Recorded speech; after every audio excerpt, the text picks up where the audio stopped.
Hi friends, ನಮಸ್ತೆ. Welcome to Monisha's diary. ಬನ್ನಿ, ಇವತ್ತಿನ ವಿಡಿಯೋದಲ್ಲಿ ನಾವು ರೆಗ್ಯುಲರ್ ಆಗಿ ಯೂಸ್ ಮಾಡೋ ಪದಾರ್ಥಗಳನ್ನು ಯೂಸ್ ಮಾಡಿ ಹೆಲ್ದಿಯಾಗಿರೋ ಲಡ್ಡು ಜಸ್ಟ್ 10 ನಿಮಿಷದಲ್ಲಿ ಹೇಗೆ ಮಾಡೋದಂತ ತೋರಿಸ್ಕೊಡ್ತಿದ್ದೀನಿ. ವಿಡಿಯೋನ ಸ್ಕಿಪ್ ಮಾಡದೆ ಕೊನೆ ತನಕ ನೋಡಿ. ಫಸ್ಟ್ ಒಂದು ಬಾಣಲಿಲಿ 1 ಕಪ್ ಅಷ್ಟು ಅವಲಕ್ಕಿನ ಹಾಕಿ ಚೆನ್ನಾಗಿ ಲೋ ಫ್ಲೇಮಲ್ಲೇ ಹುರ್ಕೊಳ್ಳಿ. ಅದು ಕಲರ್ ಚೇಂಜ್ ಆಗಿ ಕ್ರಿಸ್ಪಿಯಾಗಿ ಬರೋವರೆಗೂ ಹುರ್ಕೊಂಡು ಒಂದು ಪ್ಲೇಟ್ಗೆ ಟ್ರಾನ್ಸ್ಫರ್ ಮಾಡಿ ಇಟ್ಕೊಳ್ಳಿ. ಇವಾಗ ಅದೇ ಬಾಣಲಿಲಿ 1 ಕೈ ಹಿಡಿಯಷ್ಟು ಕಡಲೆ ಬೀಜ, ನೀವು ಕ್ವಾಂಟಿಟಿ ಅವಲಕ್ಕಿ ಜಾಸ್ತಿ ತೊಗೊತೀರ ಅಂದರೆ ಕಡಲೆ ಬೀಜ ಇನ್ನೂ ಸ್ವಲ್ಪ ಜಾಸ್ತಿ ತೊಗೊಳ್ಳಿ. ನಾನು 1 ಹಿಡಿಯಷ್ಟು ಕಡಲೆ ಬೀಜನ ಹಾಕಿ ಚೆನ್ನಾಗಿ ಹುರ್ಕೊತೀನಿ. ಇದು ಹುರಿದಾದ ನಂತರ ಅದರಲ್ಲೇ ಇನ್ನೊಂದು ಕೈ ಹಿಡಿಯಷ್ಟು ಕಡಲೆ ಪಪ್ಪುನು ಹಾಕಿ ಸ್ವಲ್ಪ ಹುರ್ಕೊತೀನಿ. ಈಗ ಇದರಲ್ಲೇ ಫ್ಲೇವರ್ಗೋಸ್ಕರ ಒಂದು 4 ಏಲಕ್ಕಿನೂ ಹಾಕ್ಕೊತೀನಿ. ಏಲಕ್ಕಿ ಪೌಡರ್ ಇದ್ದರೆ ಅದನ್ನು ಆ್ಯಡ್ ಮಾಡ್ಕೋಬೋದು. ನಾವು ಹೇಗಿದ್ದರೂ ಇದನ್ನು ಗ್ರೈಂಡ್ ಮಾಡ್ತೀವಲ್ವ, ಅದಕ್ಕೋಸ್ಕರ ನಾನು ಇದರಲ್ಲೇ ಆ್ಯಡ್ ಮಾಡಿ ಫ್ರೈ ಮಾಡಿ ಸ್ಟವ್ನ ಆಫ್ ಮಾಡಿ ಒಂದು ಪ್ಲೇಟಲ್ಲಿ ಟ್ರಾನ್ಸ್ಫರ್ ಮಾಡಿ ಇಟ್ಕೊತೀನಿ, ಬಿಸಿ ಹಾರಲಿ.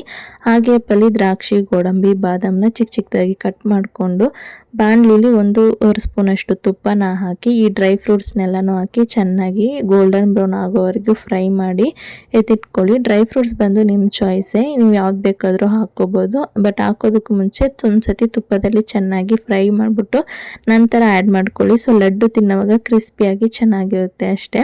ಇದು ನೋಡಿ ಚೆನ್ನಾಗಿ ಕಲರ್ ಚೇಂಜ್ ಆದಮೇಲೆ ಇದನ್ನು ಪ್ಲೇಟ್ಗೆ ಟ್ರಾನ್ಸ್ಫರ್ ಮಾಡಿಬಿಟ್ಟು ಇವಾಗ ಇದರಲ್ಲಿ ಒಂದು ಅರ್ಧ ಕಪ್ ಅಷ್ಟು ನೀರನ್ನ ಆ್ಯಡ್ ಮಾಡಿಕೊಂಡು ನಿಮ್ಮ ರುಚಿಗೆ ತಕ್ಕಷ್ಟು ಬೆಲ್ಲನೋ ಸಕ್ಕರೆನೋ ಯಾವುದಾದ್ರೂ ಹಾಕ್ಕೋಬೋದು. ನಾನು 1 ಕಪ್ ಅಷ್ಟು ಬೆಲ್ಲನ ತೊಗೊಂಡು ಇದರಲ್ಲಿ ಆ್ಯಡ್ ಮಾಡ್ಕೊತಿದ್ದೀನಿ. ನೀರು ಬಂದು ಜಸ್ಟ್ ಆ ಬೆಲ್ಲ ಕರಗೋದಕ್ಕೋಸ್ಕರ ನಾವು ನೀರು ಆ್ಯಡ್ ಮಾಡ್ತಿದ್ದೀವಿ.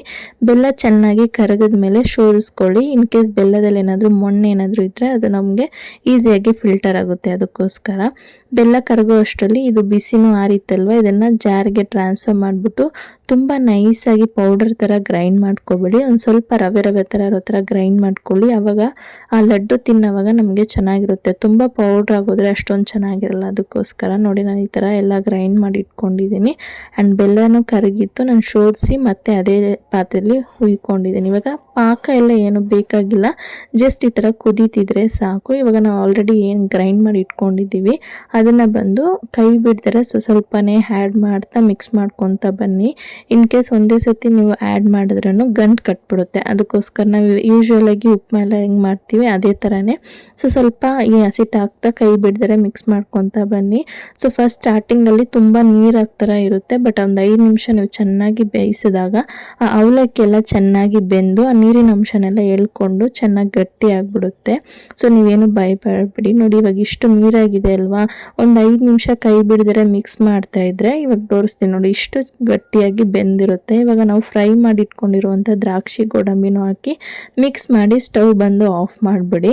ಸೊ ಬಿಸಿ ಸ್ವಲ್ಪ ಆರಿದ್ಮೇಲೆ ನಿಮ್ಗೆ ಯಾವ ಸೈಜಲ್ಲಿ ಬೇಕೋ ಆ ಸೈಜಲ್ಲಿ ಚಿಕ್ಕದಾಗಿ ಲಡ್ಡುಗಳ ಥರ ಹಿಡ್ದಿಟ್ಕೊಂಡ್ರೆ ನೀವು ಈಸಿಯಾಗಿ ಹೊರಗಡೆ 2 to 3 ಡೇಸ್ವರೆಗೂ ಸ್ಟೋರ್ ಮಾಡ್ಕೋಬೋದು. ಫ್ರಿಜ್ಜಲ್ಲಿ ಬಂದು 1 ವೀಕ್ವರೆಗೂ ಸ್ಟೋರ್ ಮಾಡಿಕೊಂಡು ಮಕ್ಕಳಿಗೆ ಈವ್ನಿಂಗ್ ಸ್ನ್ಯಾಕ್ಸ್ ಆಗಿ ಇಲ್ಲ ಸ್ಕೂಲ್ ಬಾಕ್ಸಲ್ಲಿ ಸ್ನ್ಯಾಕ್ಸ್ ಆಗಿ ನೀವು ಪ್ಯಾಕ್ ಕೊಡ್ಬೋದು.